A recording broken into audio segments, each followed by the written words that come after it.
Voilà. Donc, on continue avec l'alphabet arabe. On a vu les 28 lettres, pardon, de Alif jusqu'à Yaou. Voilà. Donc, cette lettre-là, ce n'est pas une 29e lettre. Ce n'est pas une lettre non plus, c'est un symbole, c'est un petit signe qui vient compléter parfois le Alif pour faire le son A. Voilà, il vient compléter parfois le Alif pour faire le son A. Donc, ce n'est pas une lettre.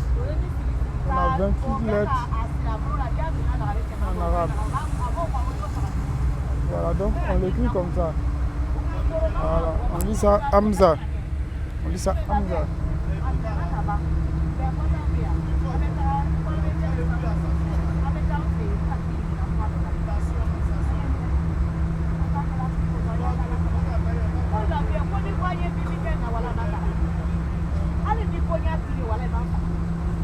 Voilà, donc ça c'est, on lit ça Hamza.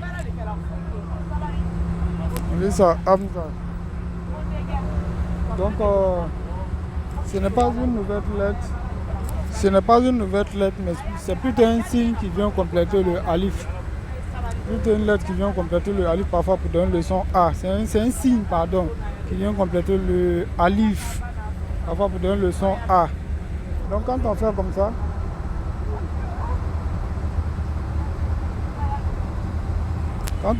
ça, et puis on met un trait en haut, et puis on met le Alif, ça fait A. Hein, voilà, je reprends, je fais le Alif comme ça. Hamza, ça fait A. Donc, si je mets le Hamza simplement aussi, et puis je fais le trait en haut, ça fait A. Si je fais le Alif simplement aussi, et puis je fais comme ça fait A. Donc, vous voyez qu'il y a 3 A au fait. Voilà. Il y a 3 A.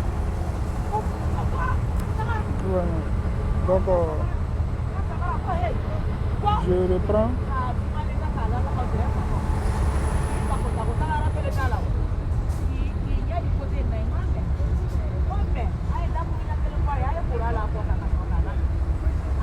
Voilà. Donc, ça c'est Alif, qu'on connaît, la toute première lettre.